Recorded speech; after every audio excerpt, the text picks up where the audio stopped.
Kimileri gömülür yürek denen mezara, sen de onlar gibisin, ölüsün nazarımda.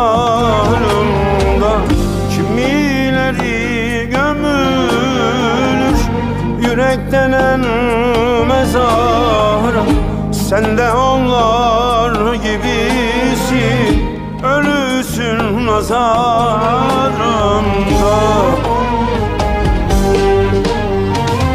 Gönlümdeki bu yarada, yaşadığım acılarda, kaldım bu zor durumda.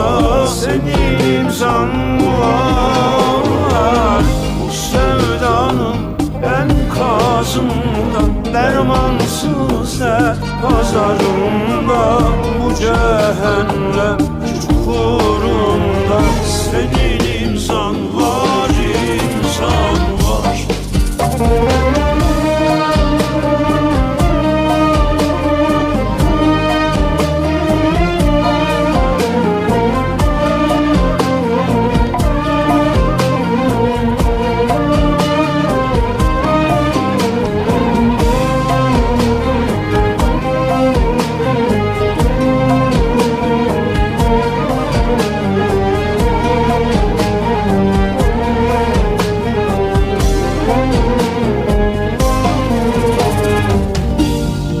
Kalemin artık bana dönüşün imkansız.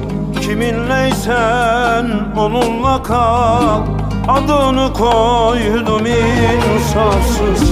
Kırıldı kalemin artık bana dönüşün imkansız. Kiminleysen onunla kal, adını koydum vicdansız.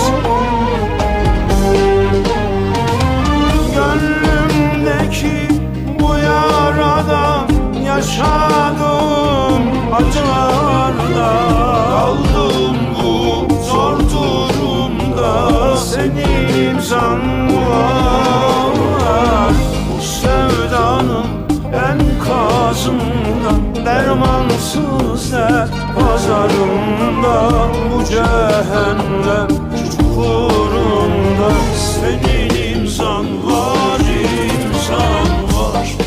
Gönlümdeki bu yarada, yaşadığım acılarda, kaldığım bu zor durumda, senin imzan var. Bu sevdanın enkazında, dermansız dert pazarında, bu cehennem çukurunda, senin imzan var, senin imzan var.